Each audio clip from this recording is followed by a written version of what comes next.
अस्सलाम वालेकुम। इस वीडियो में भी तालीमुल इस्लाम के 3 सवाल व जवाब मालूम करेंगे। सवाल: हमारे पैगंबर मोहम्मद सल्लल्लाहु अलैहि वसल्लम और पैगंबरों से मर्तबे में बड़े हैं या छोटे? जवाब: हमारे पैगंबर मोहम्मद सल्लल्लाहु अलैहि वसल्लम मर्तबे में सब पैगंबरों से बड़े और अल्लाह ताला की सारी मखलूक से ज़्यादा बुज़ुर्ग हैं। सवाल: हज़रत मोहम्मद मुस्तफ़ा सल्लल्लाहु अलैहि वसल्लम तमाम उम्र कहाँ रहे? जवाब: 53 साल की उम्र तक अपने शहर मक्का मुअज़्ज़मा में रहे। उसके बाद अल्लाह ताला के हुक्म से मदीना मुनव्वरा में चले गए और 10 साल वहाँ रहे, फिर 63 साल की उम्र में वफ़ात पाई। सवाल: अगर कोई हज़रत मोहम्मद मुस्तफ़ा सल्लल्लाहु अलैहि वसल्लम को न माने वो कैसा है? जवाब: जो शख्स हज़रत मोहम्मद मुस्तफ़ा सल्लल्लाहु अलैहि वसल्लम को अल्लाह ताला का रसूल ना माने वो भी काफिर है।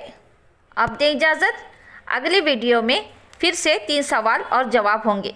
इस वीडियो को लाइक करें और अपने फ्रेंड से ज़रूर शेयर करें। अल्लाह हाफिज़।